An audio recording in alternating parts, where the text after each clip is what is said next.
Daniel dengan keyakinannya. Hmm. Dan kalau kamu nggak yakin itu benar, ngapain diyakini? Ngapain dianut kan? Mau sholat? Iya bu, wudhu nak. Ini sajadah, ini sarungnya, sholat. Begitu assalamualaikum kiri kanan saya lihat ke atas, salim. Petik lah. Mau metik, mau masuk, orangnya keluar. Ini ibu teriak, mati saya. Hai, ini gua Daniel, tetangga kamu. Di sini gua akan ngobrol dengan tetangga gua tentang perjalanan hidup mereka dari kacamata spiritual di saat mereka mengalami situasi tidak pasti dan kekhawatiran, sampai bisa kembali bangkit menjadi orang yang lebih kuat dari sebelumnya. It's gonna be very exclusive and inspiring. Guys, gak berasa ya guys, ini udah part terakhir obrolan bareng sama Kang Maman Suherman di Daniel Tetangga Kamu. Dan gue pengen ngucapin terima kasih banyak buat kalian yang udah nonton dan terus support kita. Dan thank you juga buat kalian yang sudah order merchandise kita. Yo, coba dong share dan tag ke Instagram kita kalau misalnya kalian lagi pakai merchnya. Nanti kita bakal repost, alright? Nah, buat kalian yang belum order dan pengen menjadi bagian dari tribe kita, langsung aja buka Tokopedia-nya, lalu search DMN Official Merch, atau scan aja barcode yang ada di sini. Atau kalau misalnya juga cek beberapa online shop favorit kalian. Siapa tahu aja kita juga udah ada di situ. Alright? Thank you so much guys for your support always. Kang Maman, kemarin itu sempat pakai baju sih pluralisme itu sebuah apa? Kayak Kang Maman tuh ada sebuah gerakan yang karena saya nggak ngerti, boleh nggak dijelasin soal pluralisme ini? Karena kesannya ada beberapa orang yang bilang bahwa ini semua agama itu sama. You know, like kalau misalnya lu adalah seorang yang pluralisme, itu artinya lu mengamini bahwa banyak jalan menuju Tuhan. Mengamini bahwa ya udah semua keyakinan itu sama gitu dan gak punya pendirian. Is that what pluralisme is all about? Enggak begitu kalau saya. Dengan segala kelemahan agama saya cuma percaya begini. Setiap orang yang memegang keyakinannya pasti meyakini bahwa apa yang diyakini itu benar. Dan itu yang terbenar. Sehingga kita gak bisa masuk ke ruang itu lagi untuk berdebat secara sederhana misalnya. Betul. Jadi Daniel dengan keyakinannya. Dan kalau kamu gak yakin itu benar, ngapain diyakini? Ngapain dianut kan? Sehingga saya harus menghormati itu gitu loh. Sama seperti kemudian saya meyakini Islam yang terbaik buat saya. Kalau gak terbaik ngapain saya panutin? Ngapain saya ikutin? Saya jalanin itu. Jadi saya menghargai semua orang dengan keyakinannya masing-masing. Dan pasti punya alasan masing-masing. Dan saya tidak boleh masuk ke ruang-ruang yang sangat privat itu misalnya. Dan kemudian juga tidak dengan semena-mena mengatakan kamu salah, saya masuk untuk mengkoreksi. Bukan ruang-ruang saya tuh. Betul. Bukan ruang-ruang saya. Dan saya diajarkan betul oleh agama saya yang mengatakan kami ciptakan kamu berbeda-beda, kamu beragam-ragam untuk saling berkenalan satu sama lain. Itu yang saya yakinin. Saya menganggap keberagaman itu sebagai berkah. Saya tidak membayangkan semua orang sama. Apa jadinya kalau di muka bumi ini semua orang sama seperti robot semuanya dan nggak ada sama sekali perbedaan dan lain sebagainya. Di mana keindahan itu misalnya? Justru karena keberagaman inilah saya menemukan banyak pengalaman-pengalaman luar biasa, keindahan. Kalimat paling sederhana kan, pelangi itu indah karena berwarna-warni kan. Bukan karena satu warna misalnya. Dan yang kedua, Tuhan tuh ngasih kejutan-kejutan justru karena keberagaman. Dan kadang-kadang saya diajarkan begini, cinta tuh baru kelihatan kalau lu berhadapan dengan orang yang berbeda, kamu mampu gak bersikap baik. Kalau dengan orang yang sama, kamu saling suka dan lain sebagainya, ya udah biasa kok. Kamu sama, kamu satu paham, kamu satu partai politik, kamu saling hormat, iya karena kamu satu partai, satu warna, satu ini. Tapi kalau kamu sampai bisa berempati pada orang yang berbeda, itu sebenarnya esensi cinta itu. Wow. Bisa nggak kamu seperti itu? Itu yang diajarkan kan. Dan saya ditempa oleh pengalaman-pengalaman seperti itu misalnya. Saya ditempa betul-betul bagaimana saya masuk ke Jakarta, saya tidak mengenal siapa-siapa, gak punya saudara, diterima di UI, lalu kemudian harus 6 bulan saja dibiayain, lalu gimana ya cara cari tempat kos yang gratis? Saya ketoklah pintu-pintu orang kan, saya ketok pintu rumah orang-orang, lalu ketemu orang yang boleh gak saya gratis dapat kamar? Bekas anak buahnya bapak nih malah. Nanti saya ajarin matematika dan bahasa Indonesia ke anak-anak bapak. Wow. Oh boleh, ada kamar kosong. Dan itu bukan orang muslim misal. Wow. Dan tidak menolak saya yang tiba-tiba jadi benda asing kan. Ya. Agama beda, keyakinan beda, latar beda, sukunya beda. Dan dia bilang boleh. Wow. Dan ketika kuliah dan dia lihat saya semangat dan apa-apa, tidak cuman memberikan kamar tapi kemudian kadang-kadang ini uang saku ya. What? Wow. Hitung-hitung bayar kursusnya anakku. Loh kan saya dapat kamar. Dapat iya. Gak apa-apa, Bapak mau ngasih aja. Wow. Itu misalnya. Atau yang saya pernah cerita bagaimana, wow dapat duit 45.000 karena ada koran menerima buku tulisan saya gitu kan. Lagi puasa. Punya duit tinggal segini, udah naik taksi biar dapat ke redaksinya. Begitu sampai ke sana, maaf kami di bredel gitu kan. Duit udah nol. Ya. Saya harus jalan kaki pulang. Ya. Dalam keadaan lapar dan teler banget, udah gemeter kan. Ya. Masuk ke gang kecil di Cililitan. Ini tiba-tiba azan. Makan apa ya? Udah laparnya udah lemes. Itu melangkah pun saya udah gak kuat sebenarnya. Tiba-tiba ada pagar terbuka, ada pohon jambu di situ. Petik lah. Mau metik, mau masuk, orangnya keluar. Ini ibu teriak, mati saya. Itu daerah MHT kan, jalan 1 meteran gitu, kiri kanan penduduk, belakang asrama tentara, depan asrama tentara, mati nih. Dia teriak maling aja, selesai gue. Bengong aja. Yang teringat tuh Tuhan. Yang teringat tuh, ya Allah maaf. Ibu itu langsung lihat, kenapa nak lapar? Iya Bu, saya lapar mau buka puasa. Masuk ke dalam aja nak. Wow. Masuk dengan perasaan dak-dikduk, entar di dalam dikuncin pintu, digebukin bareng-bareng. Masih ada pikiran itu. Masih ada pikiran itu. Kan? Mau nyolong jambu gua loh. Iya, masih ada kan itu. Ya. Masuk, langsung ditarik ke meja makan. Kebetulan ada makan nak. Wow. Makan. Mau sholat? Iya Bu, wudhu nak. Ini sajadah, ini sarungnya. Sholat. Begitu assalamualaikum kiri kanan, saya lihat ke atas, salib. Orang itu orang Manado kebetulan. Dan beda keyakinan dengan saya kan. Ya. Ketika saya nanya kenapa menyiapkan alat sholat dan lain sebagainya. Ya untuk ini. Siapa tahu ada orang lain, ada saudara-saudara saya yang lain yang pas lagi waktunya masuk sholat. Ya saya sediakan untuk mereka. Ya, ya. Dan sebelum pulang dia menitipkan uang. Ini untuk makan besok nak. Gila. Sejumlah honor menulis di media tersebut Rp45.000. Kalau bukan karena ada Tuhan di situ, siapa yang bisa ngasih saya tepat seperti itu? Rp45.000. Saya peluk ibu itu, saya cium tangan ibu itu. Kami lalu kemudian bersaudara dan saya bersedih karena pernah datang ke rumahnya dan ternyata orang-orang bilang beliau berpulang misalnya. Tapi gak pernah saya lupakan senyum ibu itu ketika dia membuka pintu dan mengajak saya masuk. Dan kemudian menitipkan uang seperti yang hati-hati takut saya tersinggung bahkan. Ini ya nak untuk makan besok. Saya pun gak berani membukanya, pokoknya mengucapkan terima kasih, cium tangannya pulang dan begitu dibuka Rp45.000. Seperti honor tulisan itu. Apa gak ada Tuhan di situ? Ya. Itu yang gak akan pernah saya lupakan. Saya hidup dalam plural, kondisi plural seperti itu. Dan sebaliknya bertemu dengan teman-teman yang non muslim yang minta bantuan kepada saudaranya yang muslim dan saya menjadi saksi mata misalnya dan disambut dengan pelukan. Ya. Sebutan kamu saudaraku dan lain sebagainya. Ya. Buat saya itu. Jadi saya gak mau memaksa keberagaman itu untuk diseragamkan. Ya. Justru keberagaman itu ya indah karena memang kebinekaan itu adalah kita. Ya. Sehingga saya selalu menyebut tidak bineka bukan Indonesia itu adalah tagline saya kemana-mana. Dan itu yang membuat saya bahagia betul. Duduk di meja makan dengan semua orang yang beragam.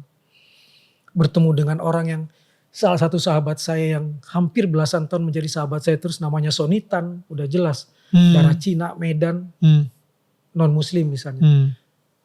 Tapi begitu saya bilang ibu saya meninggal di Sumedang, dia yang pertama mengirimkan mobil untuk mengantar saya ke Sumedang misalnya. Wow. Bagi saya ini yang saya sebut dengan pluralisme. Ya. Ketika kita mengelurkan tangan tanpa bertanya, dia siapa? Ya. Ya. Jadi bukan menyeragamkan, bukan kemudian menyatakan semua agama sama. Agama setiap orang juga beda-beda kan. Ya. Ya. Ya. Dan saya percaya itu orang. Bahkan ketika agamanya sama pun juga alirannya beda. Ada alirannya beda, mazhabnya juga beda-beda misalnya. Betul. Sehingga saya menjadi orang yang tidak terlalu gampang untuk masuk. Dan mungkin saya pernah dimaki-maki orang karena saya mengatakan, apa sih gunanya kalian tetap mengabadikan antara cebong dan kampret di media sosial? Terus menerus dibikin dikotomi seperti itu. Kayak gak ada yang mau move on gitu loh. Ya. Yang sudah selesai lah. Ya. Bahkan presiden kita memberi contoh, dia bisa satu kabinet dengan Prabowo misalnya seperti itu. Kita sendiri yang gak move on. Itu kerinduan saya yang membuat saya kemana-mana jalan dengan bendera tidak bineka bukan Indonesia. Betul. Keberagaman itu justru indah dan bangsa ini dibangun oleh keberagaman banget. Kalau kita mau baca semua buku sejarah, semua cerita dan lain sebagainya. Ya. Bagaimana mereka bisa rekat, bisa menyatu. Bagaimana bapak-bapak pendiri bangsa ini bisa berdebat habis-habisan. Ya. Tapi begitu waktunya istirahat mereka saling membuat kopi dan lain sebagainya. Cerita natsir dan sebagainya. Indah banget. Dan kita punya contoh banyak di sekeliling. Cuman kadang-kadang kita mendinai fakta-fakta seperti itu. Gitu. Karena kalau misalnya kita semua bersatu, kita ini menjadi ancaman buat negara-negara yang lain. Buat banyak orang. Kekuatan kita luar biasa dahsyat. Betul, kita menjadi negara yang superpower dan itu dia kenapa negara-negara superpower ini akan berusaha sehebat-hebatnya untuk memecah belahkan kita gitu. Dan salah satunya betul-betul membuat kita bodoh, menjauhkan kita dari literasi. Gitu, betul. Saya jadi ingat bukunya, satu buku yang saya sangat sukai, Sejarah Penghancuran Buku dari Forbes. Itu dia bilang kalau mau membuat sebuah bangsa hilang di muka bumi ini, atau mau menjajah sebuah bangsa, bakar bukunya, bakar catatan sejarahnya, peradabannya, sehingga kemudian dia gak punya catatan sejarah kan, berarti dia tidak beradab kan. Nah kami datang untuk membuat dia beradab misalnya. Wow. Sebuah cara untuk membuat sebuah bangsa dijajah seperti itu kan. Wow. Catatan kebaikannya, catatan kebersamaannya, hancurin, catatan bakar sejarah, hancurin aja bakar. Kalau kita datang seperti orang hebat yang ingin membuat dia beradab misalnya. Padahal kebudayaan ini sudah besar dari zaman dulu. Machu Picchu di Peru dan lain sebagainya itu kan besar-besar semua kan. Terjajah itu kan karena dilupakan dulu hal itu. Atau Indonesia selalu dibilang negara tidak literat. Come on. Naskah terpanjang tertulis di muka bumi sampai hari yang ditemukan ada di Sulawesi, Ilaga Ligo itu. Gak mungkin naskah itu tertulis kalau orangnya tidak literat, kalau tidak membaca. Tapi kan dicuri semua yang baik-baik kita kan, dibawa oleh penjajah kan. Dibawa oleh penjajah, betul. Itu yang buat saya kenapa harus selalu bergerak di dunia literasi. Basisnya adalah baca itu, tapi satu, tidak sekedar baca. Baca selesai, pemberantasan buta huruf di Indonesia sudah sukses. Dari 90 sekian persen yang buta huruf waktu kemerdekaan sekarang tinggal 1,9%. Tapi apakah baca itu kemudian diartikan luas? Mampu menelaah, mampu berpikir kritis, mampu menghasilkan barang dan jasa yang bisa bersaing gitu kan. Karena Pak Yaakob Utama dengan segala hormat saya mengagumi dia selalu bilang. Waktu saya diterima di grup Kompas itu. Kalau kamu cuma ingin menulis, tempat lain juga banyak.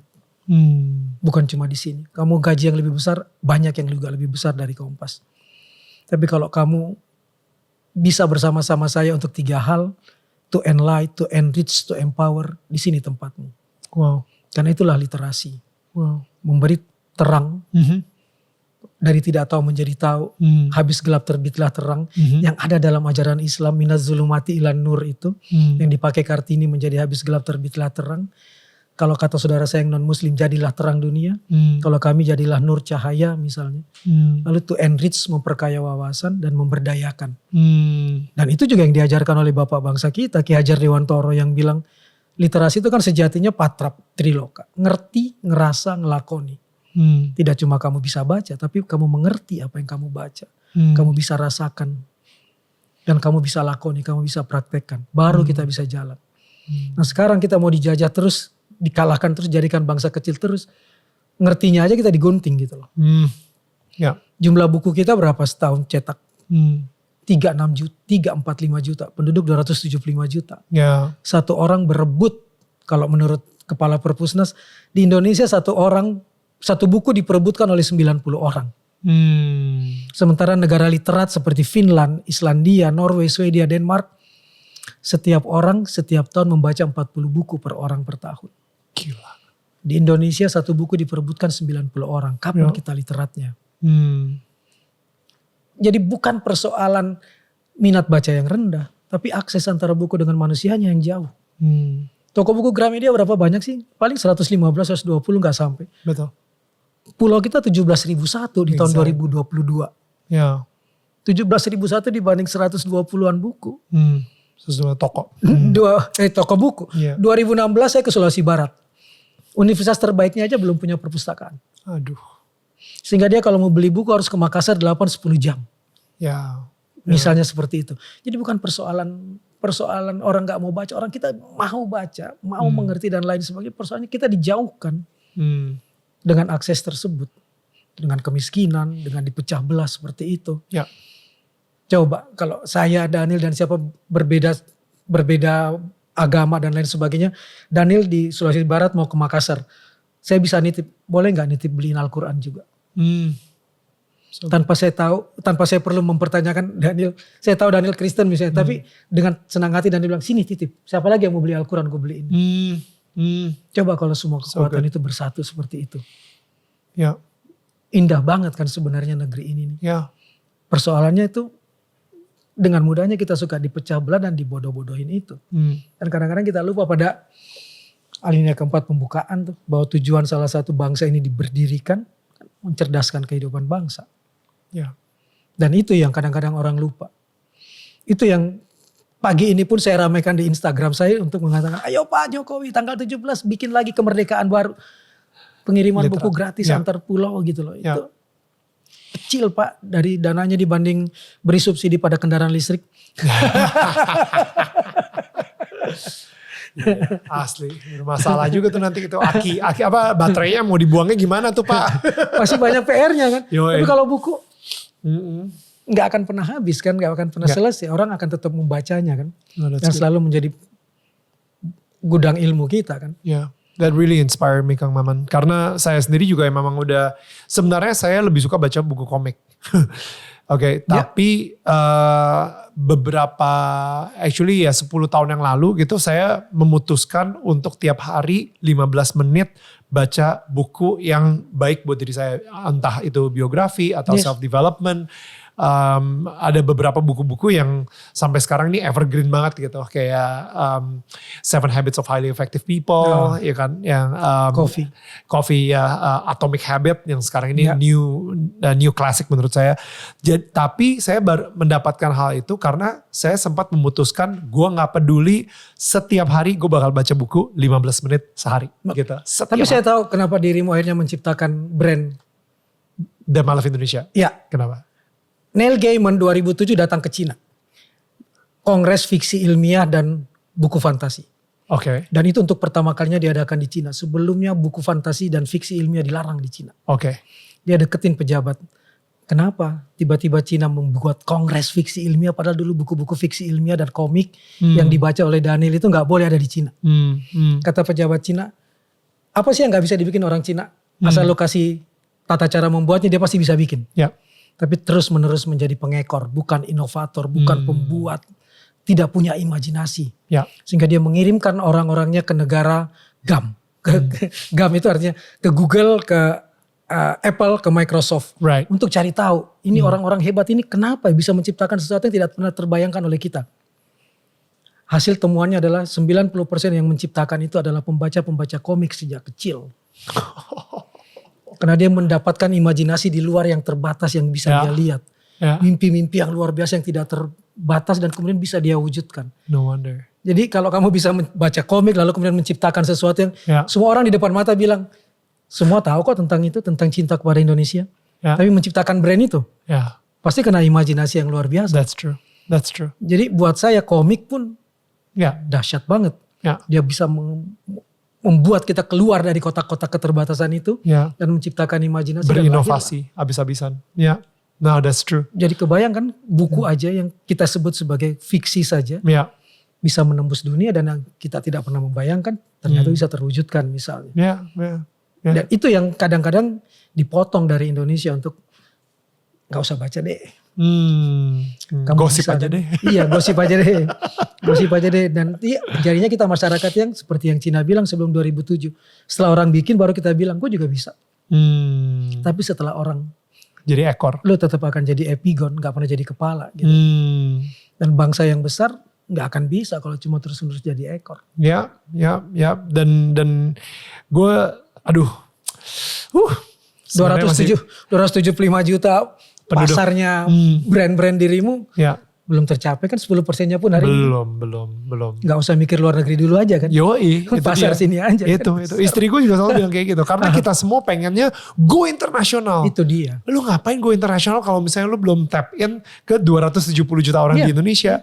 Kayak gitu. Itu yang Cina lakuin kan. Betul. Cina selalu berinovasi bagaimana supaya dia dapat 1% aja. Lu udah jadi bilioner di Cina gitu. Saya cuma bilang gini. 17.001 pulau kita. Harapan hidup orang Indonesia itu 78 tahun. Kalau kita harus mengelilingi setiap pulau 3 hari aja di Indonesia. Kita butuh hidup 2 kali. 78 tahun. Baru selesai Indonesia kita lakukan. Saking luasnya, saking besarnya. Betul, gitu kan. betul. Dengan segala keberagamannya. Lalu mau kita deny keberagaman ini? Dan contoh paling dasar tentang pluralisme itu. Negeri ini. Betul. Dengan belasan ribu pulaunya. Betul. Jalan deh ke Papua. Setiap desa bahasanya beda. Misalnya. Kemarin Sumba Barat, Sumba Timurnya beda. Udah beda. Di Papua setiap kecamatan ketemu orang udah beda bahasanya. Misalnya. Ya. Itu aja misalnya. Betapa ragamnya, betapa kekayaan. Lalu kita ingin menihilkan berkah dari Tuhan yang luar biasa. Ya. Semua diciptakan oleh Dia. Lalu kita kemudian menganggap yang berbeda dengan kita bukan kita. Mencintai yang berbeda jauh lebih penting. Betul. Dan jauh lebih dalam tuh. Di situ cinta muncul. It's a great closing by the way. It's a great closing tadi yang Kang Maman bilang dan kita sendiri juga ngerasa bahwa Kang Maman ini bisa dibilang rumahnya itu udah seperti tadi ya, nur cahaya itu. Amin. Jadi itu dia kenapa saya pengen ngasih ini sebuah souvenir dari kami. Bentuknya ya rumah itu ya bisa ditaruh lilin di dalamnya sehingga menjadi cahaya untuk tetangga-tetangga di sekitar rumahnya Kang Maman. Itu simbolnya lah ya. Saya cuma ingin bilang satu. Saya menikah tahun 92. Berarti sudah hampir 30 tahun ya. Wow. Sudah tidak langsung. Ya. Dan menikah dengan orang yang berbeda pilihan politik, berbeda pilihan capresnya, berbeda pilihan ketua senatnya ketika kami masih pacaran. Really? Dan tetap bisa abadi sampai sekarang karena kami saling menghargai perbedaan itu. So good. Ya. Terima kasih. Ya. Ini pasti istri saya senang nih. Ya. Pokoknya kita tetangga makanya saling menyangga bukan menyanggah. Yes. Thank you banget Kang Maman. Thank you so much for today. Ya, kita ketemu lagi minggu depan buat tetangga-tetangga kita yang udah nonton dari episode awal sampai habis. Dan what I enjoy this conversation so much. Thank you banget Kang Maman. Saya makasih. See you guys. Bye-bye.